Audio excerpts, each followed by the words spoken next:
ځوانانو واورئ، یو ځوان دی نوې جامه یې واغوستل، دا بعض ډول ماډرن ځوانان دا مغرب پرسته ځوانان دا ولاړه عوام ته ژېړه برېتونه هم سي وخریل. لعنت دې وي په دې کسانو باندې، دا ژېړه برېتونه هم ورباندې وخریل. بیا څه شوی؟ بیا دا ځان ته دی وکتل، واه څنګه ځواني مې ده، څنګه خوند راکړی دی، څنګه ښایسته یم. واورئ د الله رسول فرمایي وایي دغه کس به د خدای تبارک وتعالی سره ملاقات کوي، الله به دلته په غضب کړي. دا زه نه وایم زما د خوله ګونګه سي، الله دې ما ګونګی کړي که به زه د ځانه وایم. دا د الله د رسول الله خبره ده. د خدای رسول وایي هغه ځوان چې ځان ته وګوري او ځان ښایسته ورته معلوم سي او بیا وایي چې زه خو نو در پلانکي و در پلانکي و در پلانکي لوړ یم، بیا به دا بازار کې د لوړه غاړه روان سي. د خدای جل جلاله سره به ملاقات د قیامت په ورځ په داسې شکل کې چې الله به درته په قهر او په غضب باندې. مه کوه ځوانه د خدای دپاره، بس که هر شی خپل حدود لري، بس که هر شی خپل حدود لري، بس که بالا هغه الله جل جلاله غرور ذات دی، مغرور ذات دی. غرور زما او ستا سره خوند نه کوي، زما او ستا سره غرور خبر نه خوند نه کوي. متکبر کس چې کوم دی د دې مثال کتابونه لیکي، عجبه مثال دی.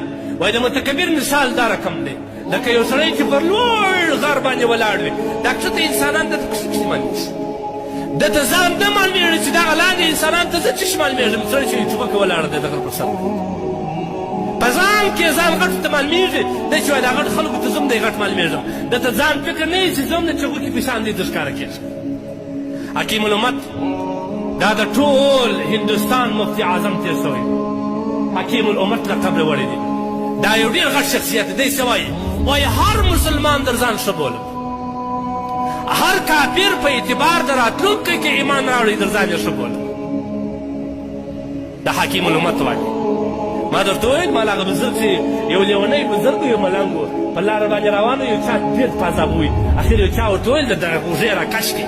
ولې ته ښه یې که زما سپی؟ د دې په زیره خوله جواب ورکړي والله که خبر یم کمی ایمان تېر کړي ستا در سپي به ښه یم، کمی ایمان نه کوي تېر ستا سپی به در ما ډېر ښه، ستا سپی به در ما ډېر ښه که نه. غرور په څه کوو که نه، تکبر به څه باندې کوې. اسانه حل د غرور څخه د خلاصون لار نسخه یې ښودې ده. که ته وایې مولوي صاحب کار خو دې راباندې سخت دی، اوس خو نسخه هم راورسې ډاکټر ته چې ورسې هغه درته وایي دا مریضي دي دا مریضي دي، د مړ کېږي. نو ته ورته دوا خو راکړې څه وکړم څه کوم حفاظت خو مې وکړه.